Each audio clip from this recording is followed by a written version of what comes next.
Hello, Gita here. In this video, I'm going to share with you some safe and effective exercises for early postpartum body. There's a lot of things to consider when exercising early postpartum, and we're going to cover a few of those here, and we're going to practice this session on the ground. So make yourself comfortable on the ground, on the carpet or your yoga mat. And what we're going to use is we're going to use something to place under our head to make ourselves comfortable and to be in a good posture and alignment. And then we're going to use perhaps a heavier book or some kind of weight that if you have at home. And we're also going to use a resistance band or a pair of tights if you don't have a resistance band at home. So this is what we're going to use. And we're going to start by laying down on the ground. So when you're laying down on the ground, make sure that you place your elbows down first and then gently lay down on the ground. And then you're gonna place either a towel or a little pillow or a blanket under your head. And what we're looking for here when we're doing our laying down exercises, we're looking for a rib cage to be in line with our pelvis. So we don't want this rib cage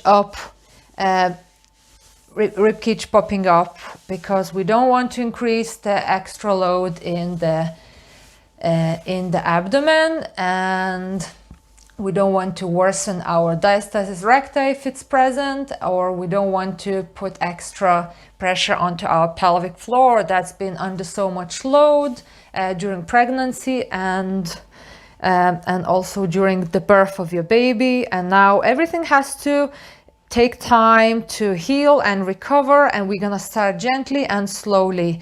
So from here, we're going to practice a breath, pelvic floor and core connection engagement breath. So on your inhale, expand through your rib cage and relax your jaw, relax your abdomen, relax your pelvic floor. On the inhale, you're letting go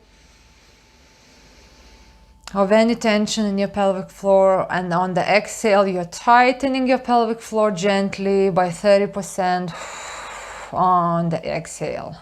Again, on the inhale, inflate your lungs, inflate your back, inflate your sides, and then on the exhale, engage, tighten up, lift up your pelvic floor towards upward motion.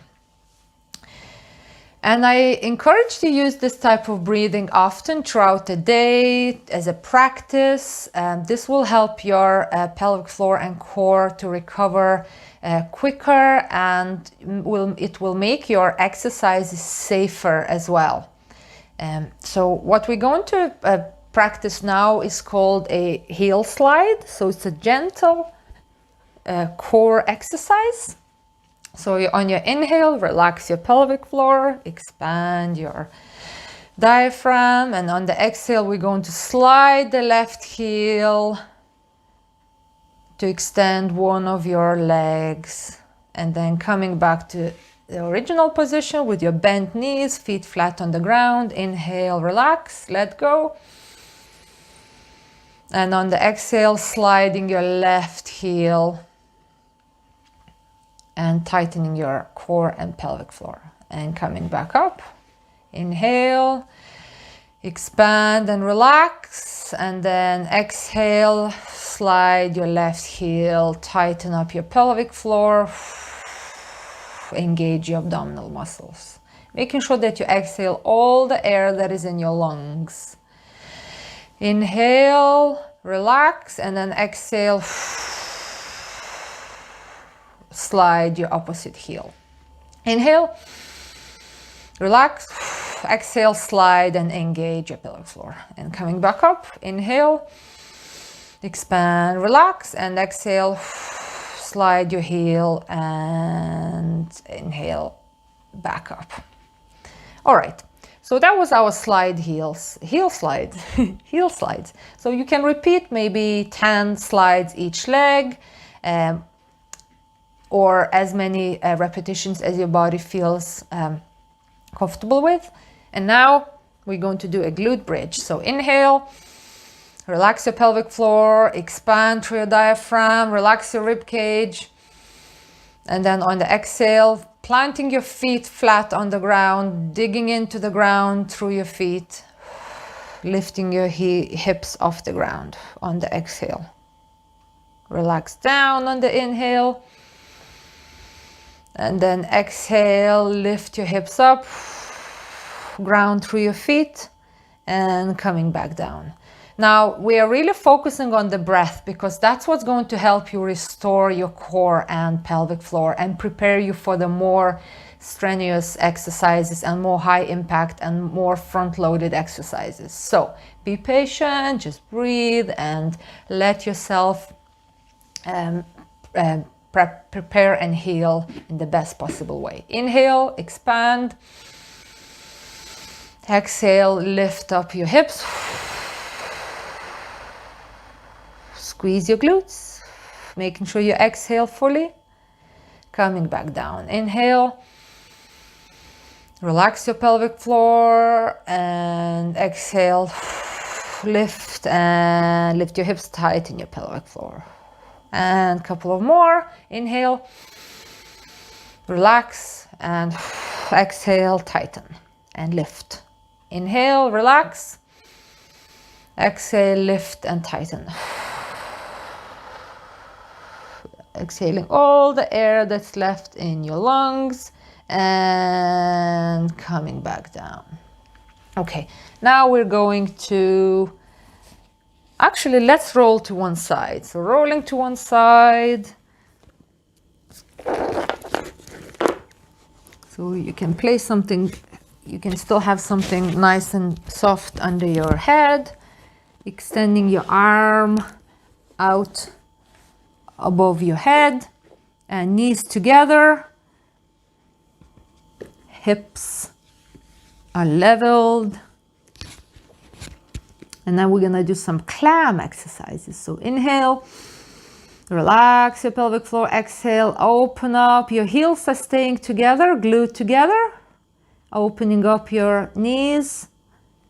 And then exhaling, bringing your knees back together. Inhale. And exhale, open up your knees into a clam position. If you want to, you can lift your heel, separate your heels, and then inhale. And then exhale, open up. This will open up your hips more, engage your glutes a little bit more, and it will be more strenuous than the heels together. And down, you can keep a little bit of distance between your knees. Inhale. And then exhale, lift up, feel your glutes engaging and coming back down. And let's change to the other side. You can repeat this exercise again, maybe 10 repetitions each leg, or if it doesn't feel, if it feels too much, you can do 7 or 8 repetitions. Let's start with your knees together.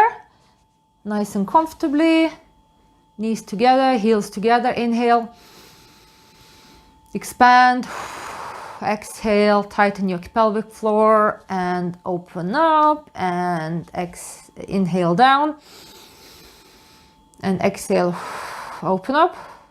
Again, the breathing, core and pelvic floor connection breathing will restore your core. Inhale, you can open up your knees and open up your hips. Exhale, lift up your leg, coming back down. You can keep a bit of distance between your knees and your heels. Inhale and exhale, open up and coming back down.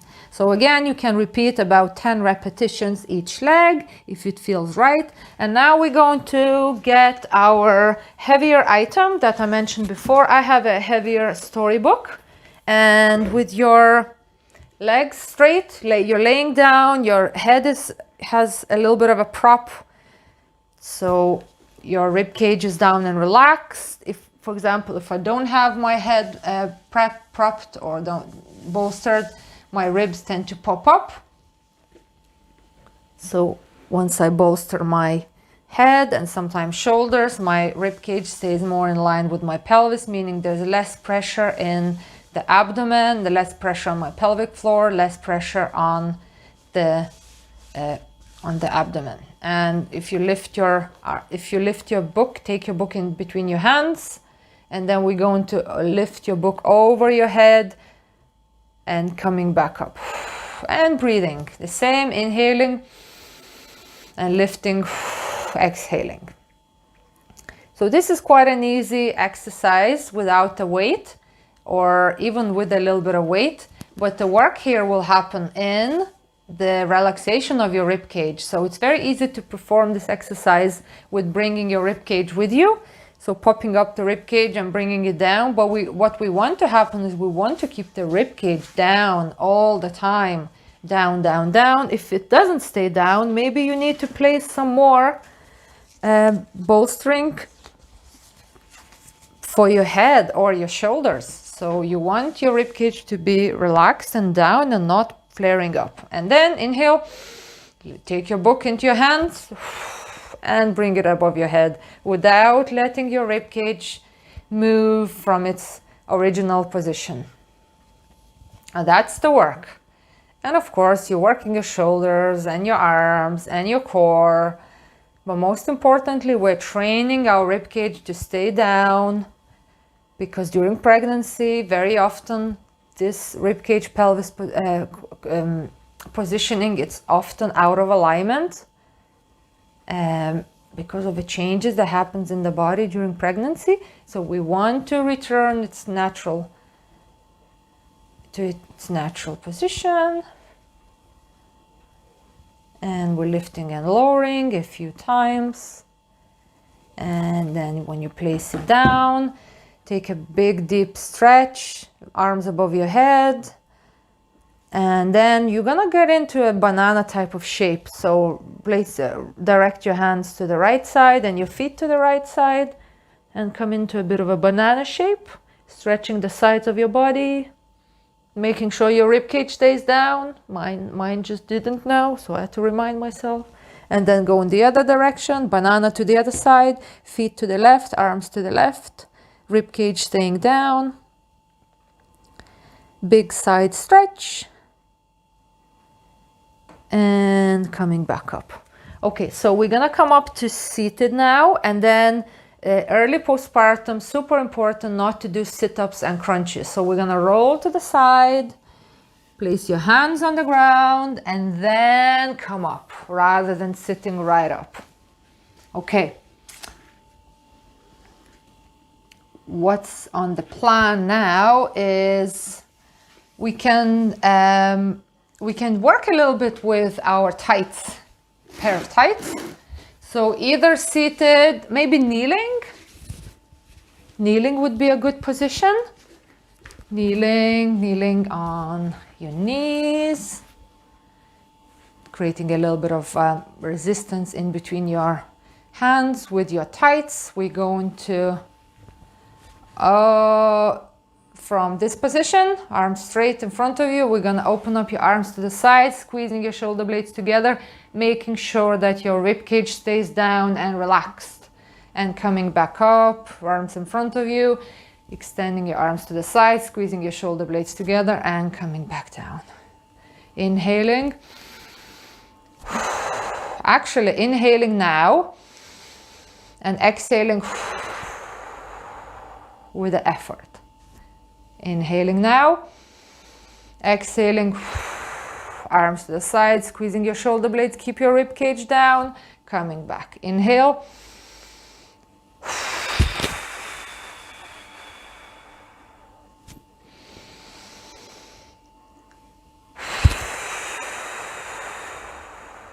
One last one, inhale, keep your rib cage down. Okay, and one last exercise is called click-clack. This is for your pelvis. So when you're sitting down on the ground or on a chair Place your blanket. Take your blanket, fold it, and roll it into a thing looking like this. Folded and rolled blanket. Place it under your seat, under your bum, and sitting down on it with your feet in front of you, knees bent, and you can help support yourself with your hands. And now we're going to roll your pelvis back and front, back and front, back and front. Your feet stay flat on the ground and front.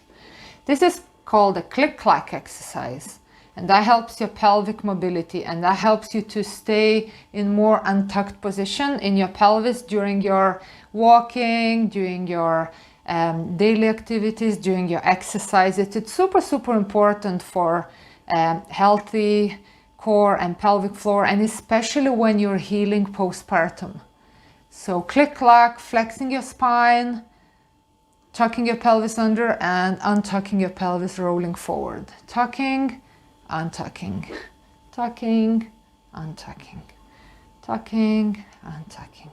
You can do this simply by sitting on a chair as well, making sure that your chair has hard surface.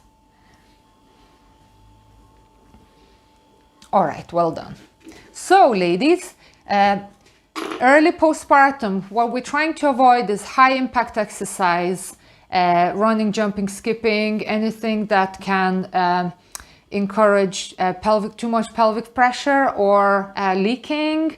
In general, if you have the symptoms like leaking, heaviness, pain in the pelvis or lower back, it's really recommended to consult a women's health physiotherapist to see if you can maybe be helped further to restore your body postpartum.